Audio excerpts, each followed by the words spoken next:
If chia seeds aren't your thing, whether it's their texture, taste, or the way they swell up in liquid, you're not alone. Fortunately, there are several other nutrient-dense seeds that can help you meet your daily fiber goals without sacrificing flavor or enjoyment. Here are 9 fiber-packed alternatives to chia seeds that are just as beneficial. 1. Flax seeds fiber, 3 grams per tablespoon, ground. Why it's great: high in soluble fiber and omega-3s. Best consumed ground for nutrient absorption. How to use: add to smoothies, oatmeal, or baked goods.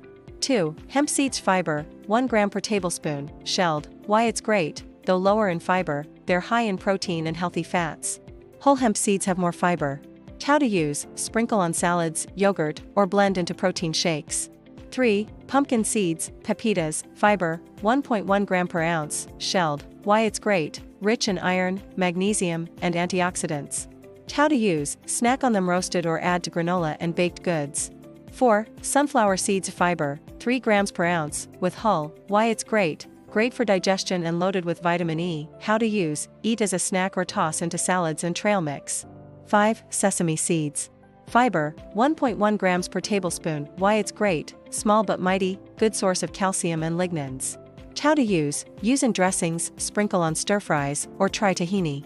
6. Poppy seeds fiber, 1.7 grams per tablespoon. Why it's great: surprisingly fiber-rich and a good source of calcium and iron. How to use: add to baked goods, yogurt, or salad dressings. 7. Quinoa fiber, 5 grams per cooked cup, technically a seed. Why it's great: a complete protein with loads of fiber and minerals. How to use: as a base for salads, bowls, or a rice replacement. 8. Cumin seeds fiber, 2.3 grams per tablespoon. Why it's great: adds bold flavor and supports digestion. How to use: toast and grind into spice blends or sprinkle into stews. 9. Psyllium husk fiber, 7 grams per tablespoon. Why it's great: one of the richest sources of soluble fiber, excellent for gut health. How to use: mix with water, smoothies, or bake into fiber bars. Bonus tip: always increase fiber gradually and drink plenty of water to help your body adjust and avoid bloating or discomfort. Thank you for watching.